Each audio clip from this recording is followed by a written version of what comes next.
Almost 5 years ago, my 11-year-old daughter, Kate, was killed in an ATV crash. She had played softball one morning in Jasper, and my husband was with her, and I was with my other daughter, Emma, and she was playing softball in Petersburg. So it was kind of a divide and conquer. You know, mom goes one place with one kid, dad goes with the other.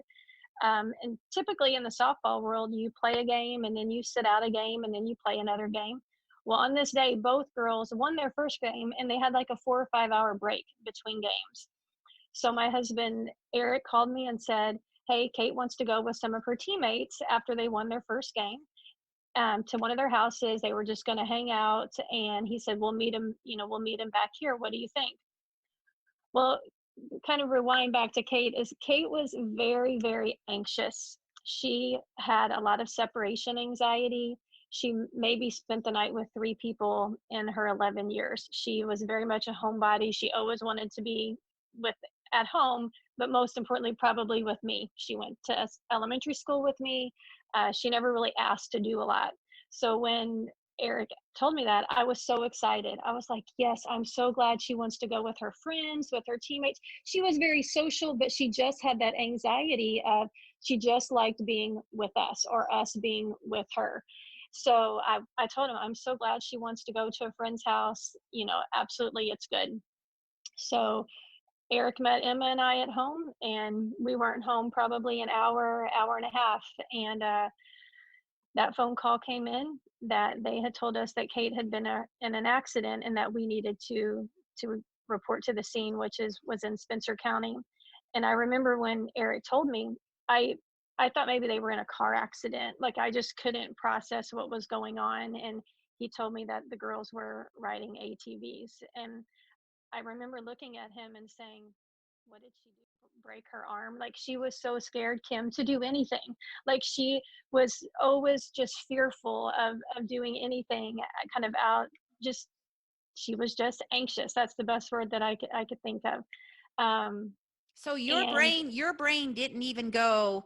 So when you got that phone call, because like I have a catastrophizing brain. So like my brain immediately goes to the like I would have been like, oh my God, yeah, has something terribly happened. But your brain simply went to like, is this a broken arm or what happened here? yes, I could not wrap my head around it. And even as we're driving to the scene, I could tell by my husband's response that something was really wrong. Well, I just started calling. I called 911 and I started begging Life Flight to make sure that they were going to get there. And I have a few friends that were physicians, and so I'm calling and I'm asking them like, will they be at the hospital? Like that she's hurt, and I needed people to be there to take care of her. And I remember getting to this when we arrived at the scene. Life Flight was never there. And the 911 operator, I still remember 5 years almost to date, her just telling me that it was going to be okay. And she's so calm. And um, you know, she was just so reassuring. Even in that moment, I mean, I'm screaming and crying, like, I'm not seeing the helicopter. Why is it not here? And I still remember how just kind this lady on the phone was to me as I'm screaming, worrying about what was going on with my child.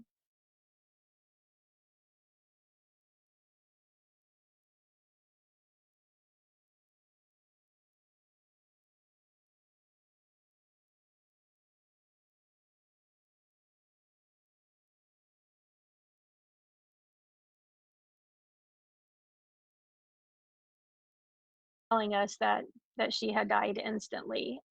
That she was dead whenever they called us. And They did, I but had they no didn't tell idea. your husband that. No, I had Okay. no idea. Yeah. My husband later told me that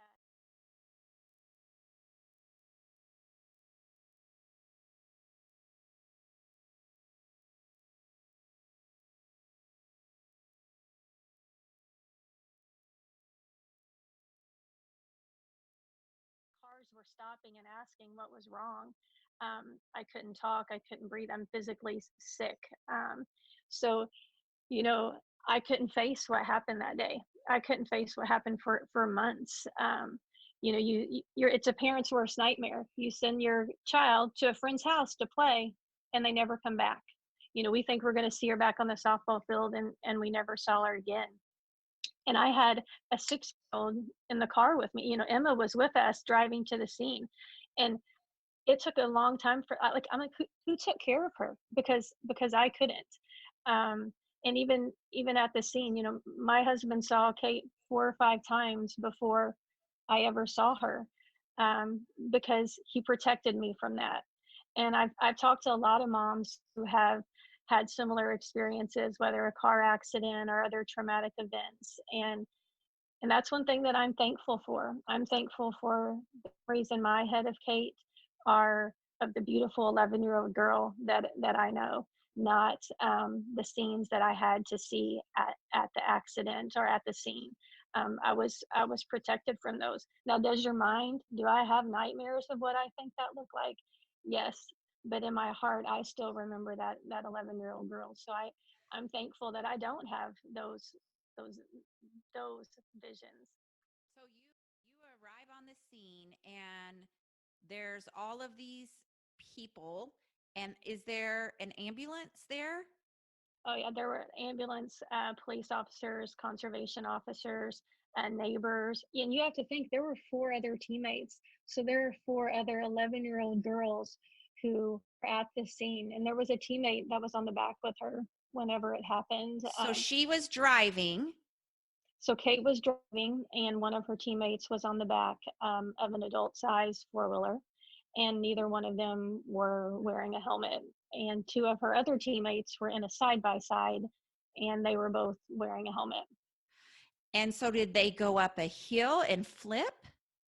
So, and that was something that was really hard for me, is because I wanted to know, like what happened. And they went from concrete to the grass, and it was a very like rugged ATV. And the investigating officer said that the tires, when it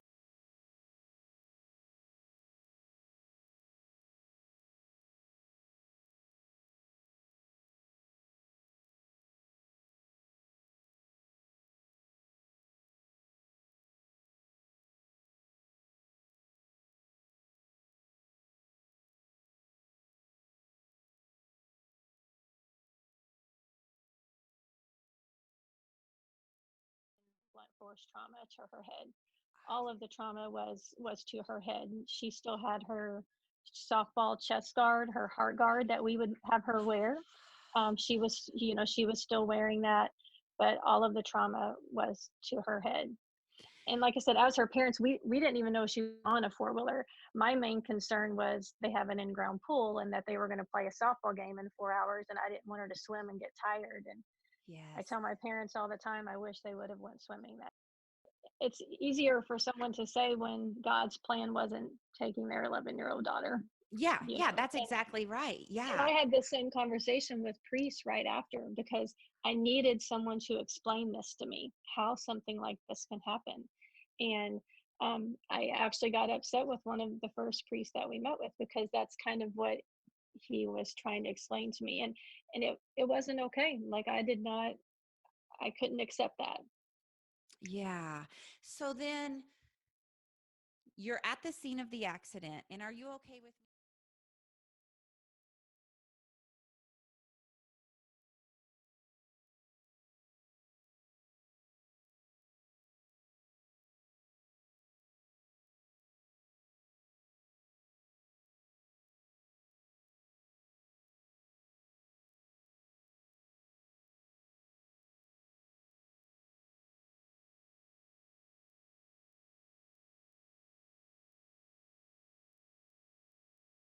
Put them put her in the car to take to the funeral home.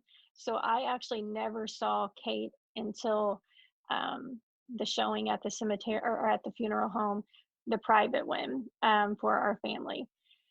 My husband saw her at the scene and identified her, and he saw her twice at the funeral home, and he just told me that she wasn't perfect yet, that she had to be perfect, before I could see her.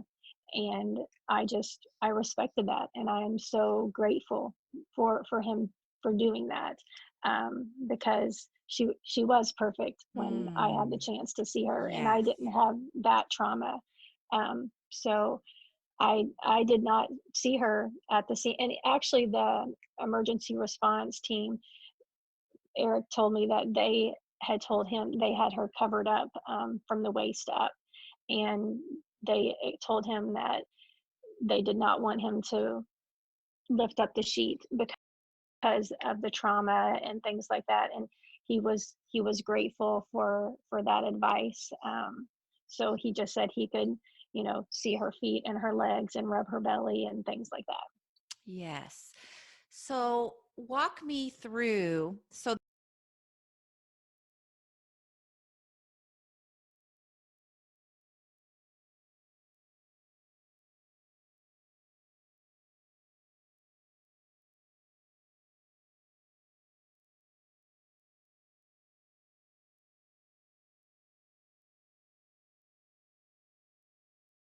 after an ATV accident claimed the life of a Warwick County girl, family and friends remember the 11-year-old and her love of the ball field. Kate Brugenschmidt passed away in 2015 after an ATV accident between her softball games. I, Charles R. Wyatt, Mayor of the City of Boonville, Indiana, do hereby proclaim this day, Saturday, October 5th, 2019, as PlayForKate Day. Now she's being honored with a softball field in Boonville. We're also raising money to build a buddy ball field for special needs kids in Newburgh, Indiana, here in Warwick County. Kate was very much about being all-inclusive, including others. We have lots of pictures of her helping some special needs kids, so we really feel like that's something that she would want us to do. Kate's teammates say she was the life of the party and always knew how to lift the spirits of those around her. Kate was my best friend. She treated me like I was her little sister. She always picked me up when I was down. Even if she was mad or she was sad, she'd always still have a smile on her face. It didn't matter what she did. Each year since she passed, a softball tournament has been held in Kate's memory and to raise awareness for ATV safety. Whenever you have 85 teams, if you're talking 10, 12 kids on each team and all the parents and the grandparents that come in, you're able to reach a lot of people. It's a huge educational initiative, and the community is the driving force behind it. One of the biggest educators is Safety Sam. Remember, always wear your helmet. The traveling robot that educates kids on ATV safety. Our primary focus on this is elementary age children. So we hit a lot of elementary schools throughout Indiana, not just here in southwestern Indiana, but we actually have 3 Safety SAMs throughout the state. In Warwick County, Grace Haba, Eyewitness News.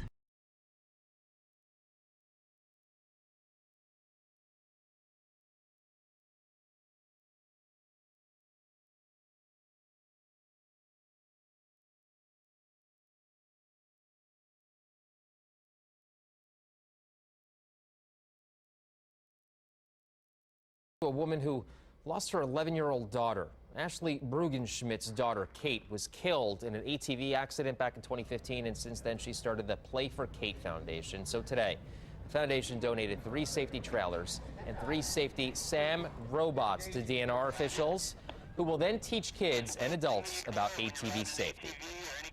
Whenever you experience something so tragic as the loss of your child, you're grasping onto anything to find a way to survive. And, PlayForKate is a way to keep Kate's legacy alive. Kate was always about protecting other kids, standing up for others and just keeping kids safe.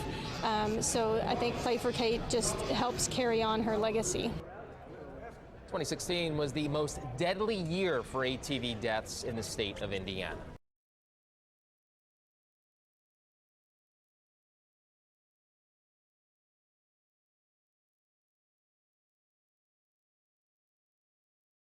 Hundreds of Sharon Elementary students filed into the gym with a rallying cry to honor their principal. I just immediately started crying again, but I wasn't expecting, the videos and the heartfelt stories and things like that. So humbling. Carrying signs and notes of congratulations, ready to surprise Ashley Brugenschmidt. Because of you, a child will feel loved. Because of you, a child will believe they can reach the stars above. A red carpet, confetti, and a throne fit for a queen welcomed the newly awarded Elementary School Principal of the Year by the Indiana Association of School Principals. You know, the award really it's not about me, it's about them and the people and the hard work that they put in every day for kids. Not only did Brugenschmidt win because of her work at Sharon Elementary, Relationships with kids, relationships with the community. You know, kids have to feel loved and before they're going to work hard for you. but also for her efforts in the community. PlayForKate is all about child safety advocacy, and as a building administrator, we work hard to keeping kids safe. In 2015, Brugenschmidt's daughter Kate was killed after the ATV she was riding overturned. 2 years later, the state passed a law requiring kids under 18 to wear a helmet while riding an ATV.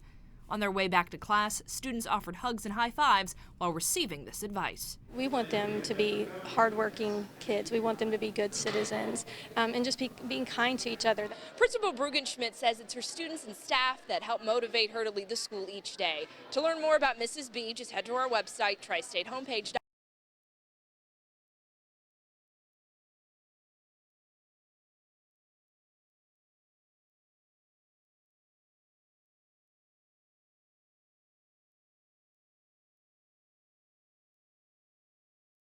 Hi, I'm Ashley Brugenschmidt, and I'm here with State Representative Ron Bacon to talk to you about ATV safety and awareness.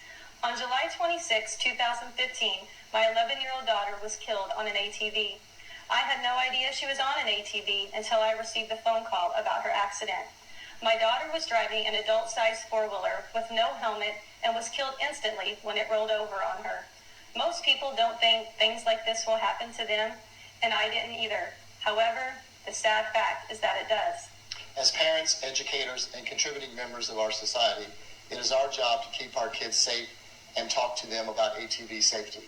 We have booster seat laws, seatbelt laws, no texting and driving laws to keep our kids safe. Wouldn't a helmet law for kids on ATVs save lives, prevent kids from dying? Aren't our kids worth it?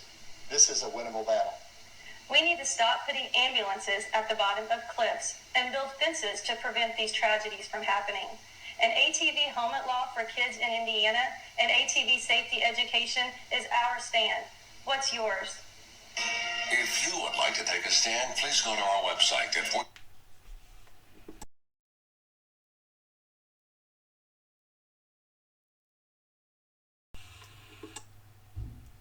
My name is Ashley Brugenschmidt, and I'm here tonight to present the 2018 PlayForKate Scholarship.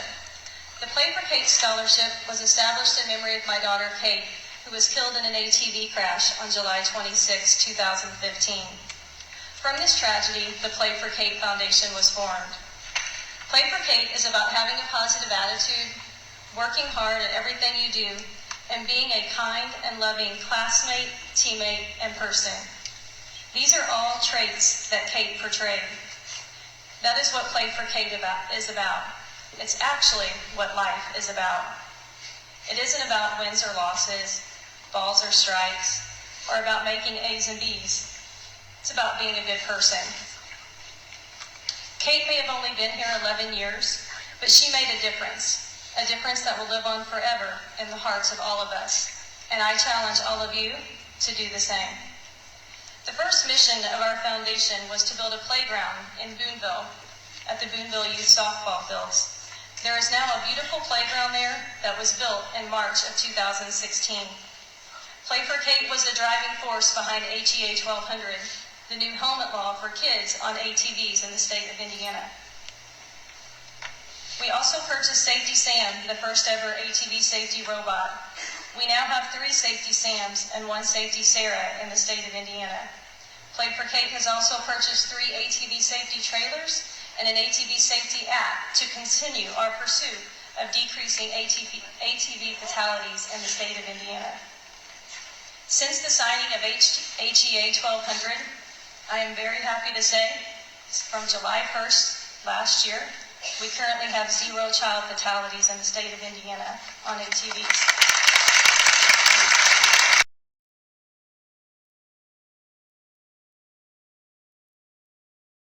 Kate Brugenschmidt, who unfortunately lost her life tragically in an ATV accident in 2015. The 4th annual PlayForKate softball tournament starts this Friday. It'll be Saturday and Sunday, the 5th through the 7th, at both Boonville and Newburgh softball fields. And for particulars of this inspiring and much anticipated event, joined by Kate's mother, who happens to be the principal of Sharon Elementary, Ashley Brugenschmidt, and with her good buddy, a supporter of PlayForKate, Abby Wells. You kind of smile. Tell us about your remarkable daughter. Who was this beautiful child? And what do you think her take would be on having all this fuss about her wonderful life? You know, Kate made quite the impact in 11 years that she was here. She was an avid softball player, a great teammate, a great classmate, and a great friend. I think she would be very humbled to know that 88 teams are coming to play softball this weekend in Boonville, Newburgh, and even at Deaconess here in Evansville on Sunday in honor of her. Now, Abby, how did you meet Ashley? When did you guys get together? We met at Sharon Elementary School in kindergarten. So that was 7 years ago, right? Is that what you're now 7th grade? Is that right? Oh my gosh, so she's a long time friend. Will you be going to some of the softball games? I am working at one. Are you? Good for you, young lady. It's called the PFK Foundation. You're doing wonderful things statewide. Explain. We've done a lot of things with regard to ATV safety. You know, Kate being killed on an ATV. We passed a helmet law, HEA 1200, which Kate was the number 12, so the law carries her number. We have built ATV safety robots. We have 4 in the state of Indiana. We're actually building them for other states now, and other states are trying to mirror our ATV safety initiatives. Since the passing of Kate's law and Safety SAM, we currently still have 0 child fatalities on ATVs in the state of Indiana. Congratulations. That is wonderful. Okay, now there's several fields. Admissions, how much? And give us some. There's a lot of fields, but the primary high schools? There's a lot of activities going on. The main field is at Boonville, behind the library. It's the Boonville Youth Fields where Kate's playground was built. We also are playing at NGS off of Van Road. And then on Sunday at Deaconess here in Evansville, we have lots of different raffle items, Yeti coolers and DeMarini bats and things that we will auction off. So it's not just for softball families, it's open to the community. It's a great family event. Abby, will any of your buddies be coming with you? Kate Brugenschmidt was an energetic, driven, and kind-hearted 11-year-old who impacted all who had the privilege of knowing and loving her. On July 26, 2015, Kate's Bomb Squad 04 team won a softball game early in the morning, and Kate and some of her teammates went to one of their houses to hang out between games. Tragically, Kate died there in an ATV accident. With one phone call, on one ordinary day, life as we knew it changed forever.